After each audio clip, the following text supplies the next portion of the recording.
We've all heard it before. I'm sorry you feel that way. I didn't mean it like that. Let us just move on. On the surface, it sounds like an apology, but something feels off. There is no ownership, no understanding, no change. Just words designed to close the conversation, not repair the damage.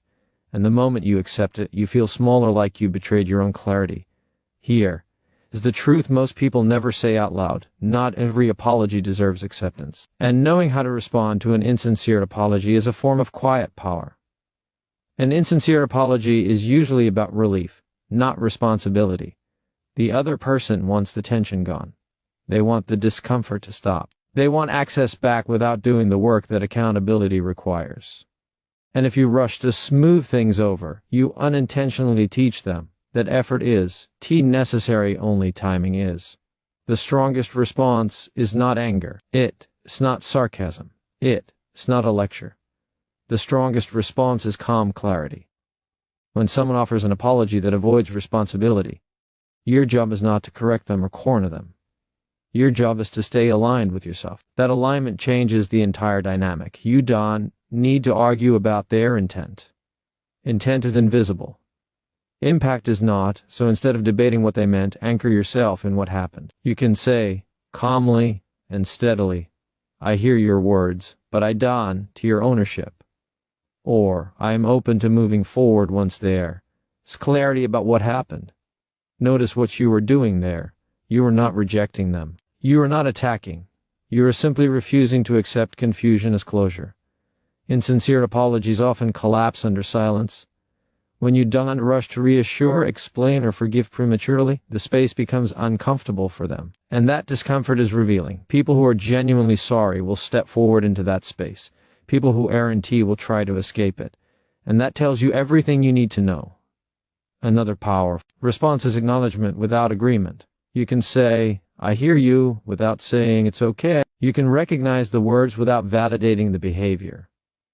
This protects your integrity while keeping the conversation grounded. Remember this. Forgiveness is not a transaction you owe someone because they said the right sentence. Forgiveness is a process you choose when trust begins to rebuild. And trust does not rebuild through language alone, it rebuilds through consistency. If someone keeps apologizing but nothing changes, that's not remorse. That's rehearsal. And you're allowed to stop applauding. One of the hardest parts of dealing with insincere apologies is resisting the urge to educate. You want them to understand. You want them to see it the way you do. But clarity is not something you can force into another person. You can only model it. Sometimes the most self-respecting response is distance, not dramatic distance, not punishment, just a quiet step back, less access, fewer explanations, clear boundaries. Distance communicates what words cannot. And here's the part many people struggle with. You can accept that someone is incapable of giving a sincere apology without turning them into a villain. Some people lack emotional maturity. Some lack self-awareness. Some lack the courage to face themselves. That doesn't make them evil, but it does make them unsafe for closeness. Your job is not to fix that. Your job is to protect your peace.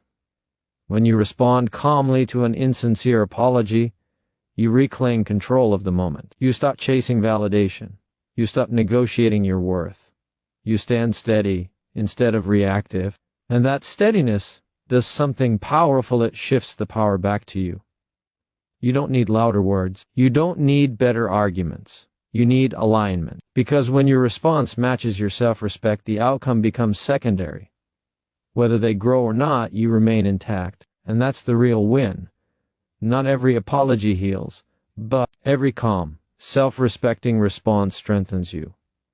An apology without accountability is just noise. It may sound polite, rehearsed, or even emotional, but without ownership, it carries no weight. It fills the air without repairing anything. Accountability is the difference between words that soothe discomfort and words that rebuild trust. When someone says sorry, but avoids naming what they did, how it affected you, or what they will do differently, the apology becomes a performance instead of a repair. It's designed to end the conversation, not to honor the impact.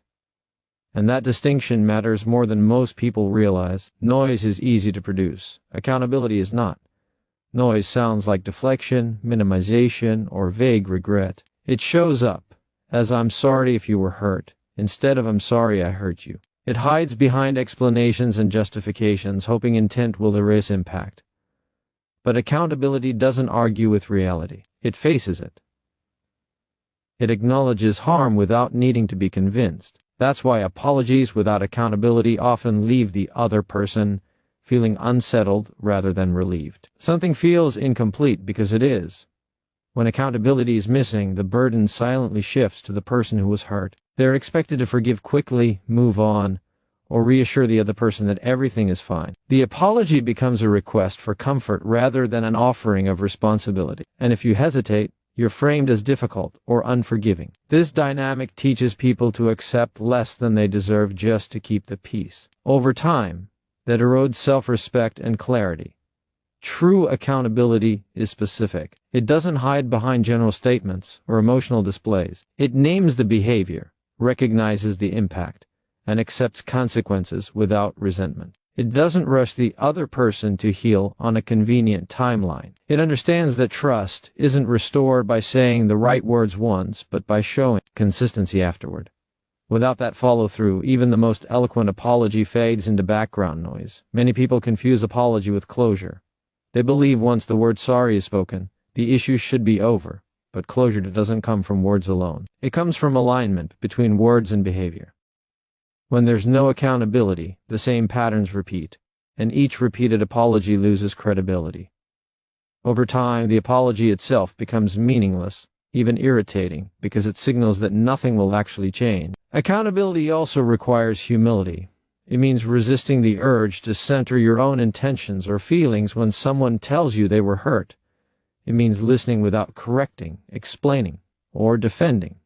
That's uncomfortable, which is why many apologies stop short of it. It's easier to say, "I didn't mean it like that," than to sit with the fact that you caused harm. But discomfort is part of growth.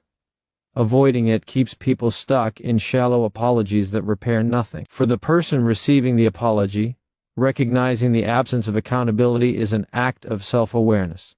It allows you to trust your instincts when something feels off. You're not wrong for sensing that an apology lacks substance. You're responding to the gap between words and responsibility. You don't have to accept noise as resolution.